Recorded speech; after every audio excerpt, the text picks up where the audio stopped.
Iran এবার সেই কাঙ্ক্ষিত ঘোষণা দিয়েই দিল।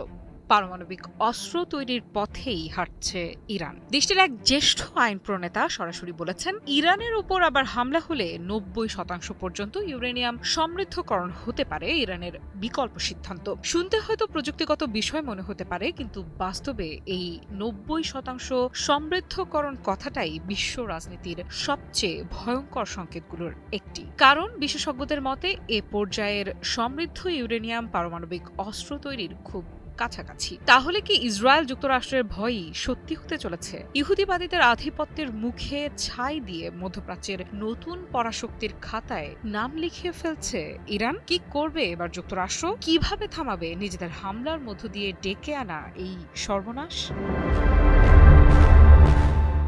পারমাণবিক অস্ত্র বানিয়ে ফেলার ইঙ্গিত দিয়েছেন ইরানের পার্লামেন্টের জাতীয় নিরাপত্তা ও পররাষ্ট্র নীতি কমিশনের মুখপাত্র ইব্রাহিম রেজাই। সামাজিক যোগাযোগ মাধ্যম এক্সে তিনি লিখেছেন, ইরানের ওপর আবার আক্রমণ হলে ইউরেনিয়ামের ৯০% সমৃদ্ধকরণ আমাদের বিকল্প হতে পারে। পার্লামেন্টে বিষয়টি পর্যালোচনা করা হবে। একটি বাক্য, কিন্তু এর পেছনে লুকিয়ে আছে বিশাল ভূ রাজনৈতিক বার্তা। কারণ এখনো পর্যন্ত ইরান বরাবরই দাবি করে এসেছে তাদের পারমাণবিক কর্মসূচি শান্তিপূর্ণ। বিদ্যুৎ উৎপাদন আর গবেষণার জন্যই ইউরেনিয়াম সমৃদ্ধ করা হচ্ছে।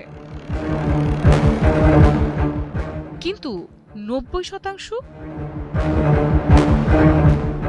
সেটি আর সাধারণ বিদ্যুৎ কেন্দ্রের প্রয়োজন নয়। আন্তর্জাতিক পরমাণু শক্তি সংস্থার ভাষায় এটি ওয়েপন গ্রেড পর্যায়ের খুব কাছাকাছি। এটি কি কেবল সামরিক হুমকির পাল্টা রাজনৈতিক বার্তা, নাকি সত্যি ইরান সেই ভয়াবহ সিদ্ধান্ত নিয়েই ফেলেছে? এখানেই প্রশ্ন। ইরানকে এই সিদ্ধান্ত নিতে বাধ্য করল যে অপশক্তি, সেই পশ্চিমাদের বিনাশেই বোধহয় এবার ইরান পারমাণবিক অস্ত্র হাতে নিতে চলেছে।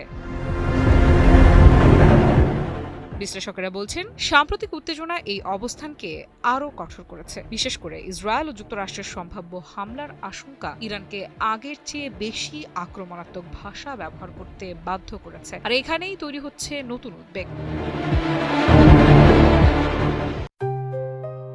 JBS holdings limited. কারণ ইরান যদি সত্যি ৯০% সমৃদ্ধকরণের পথে যায়, তাহলে মধ্যপ্রাচ্যে শুরু হতে পারে নতুন অস্ত্র প্রতিযোগিতা। সৌদি আরব সহ অন্য দেশগুলোও তখন নিজেদের নিরাপত্তা নিয়ে নতুন হিসাব কষতে পারে। অন্যদিকে যুক্তরাষ্ট্র ও ইউরোপের জন্য এটি বড় কূটনৈতিক চ্যালেঞ্জ। বহু বছর ধরে নিষেধাজ্ঞা, আলোচনা আর চুক্তির মাধ্যমে ইরানের পারমাণবিক কর্মসূচি নিয়ন্ত্রণের চেষ্টা চলছে। পশ্চিমাদের সেই কৌশল কি তাহলে ব্যর্থই হলো? বলাই যায়, মুখ থুবড়ে পড়ল ডোনাল্ড ট্রাম্প প্রশাসনের যত কৌশল। ইরান এই ঘোষণার মধ্য দিয়ে এবারে নিজেদের যোগ্য অবস্থানে পৌঁছানোর পথে এগিয়ে গেল বহুদূর। আফরিদা ইফরা, নিউজ 24।